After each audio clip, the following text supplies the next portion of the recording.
Well, good morning. Here today at the Rusty Glove Box, just wanted to show you something that I had traded some work for from a guy. I was doing a little work on a four-wheeler that hadn't been running in a long time. Well, here it is. He used to work at CAT, and they had a company drawing, and this is what he ended up with. Well, what I've got some rigid casters and some regular casters that I'm going to put on the other end. The way this is going to work here,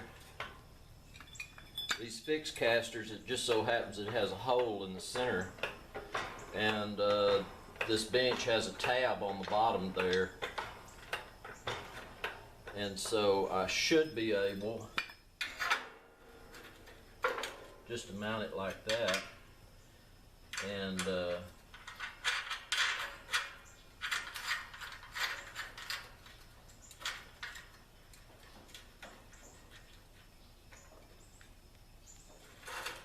what I was thinking about doing is leaving it a little bit loose. That way, if I need to turn it, like if I was going to slide it up against the wall or something, I could go ahead and turn it. This other end's the end that has the casters on it, and I'm going to have to put some welds on it because the way the caster's made and the bench is made, there's no way to really bolt it. I guess I could cut some little angle iron pieces and bolt it that way. I might look at that.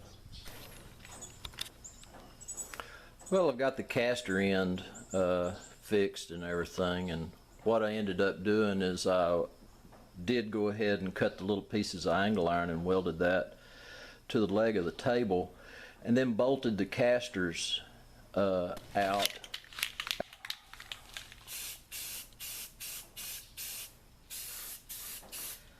Well, what I was going to do is put a piece of angle under there to work as a stretcher, because those outside legs with the casters on them, they tend to kind of work back and forth a little bit. And I started looking at it, and I had enough angle iron. I thought, well, I've got some metal shelving that would just sit right on top of that from some cabinets I got a while back. And so I think I'm going to go ahead, while I'm out here building on it, I'll just go ahead and fit that shelf in there too. Well, got the bench all put together the way I wanted it, got the wheels on it and the shelf under there, and that's going to be pretty handy being able to move it around. The only other thing I might do is move a vise from one bench over to this bench, but we'll see how that comes along. Well, also here at the Rusty Glove Box Garage, we're going to have us a mail call, and this mail call is for BRATT. And what does BRATT stand for? It stands for Back Road Adventure Touring Team. And probably, as you can tell by that, he enjoys riding motorcycles. He has some trial bikes. He does a lot of repairs to other people's bikes and projects. He did a little bit of metal forging.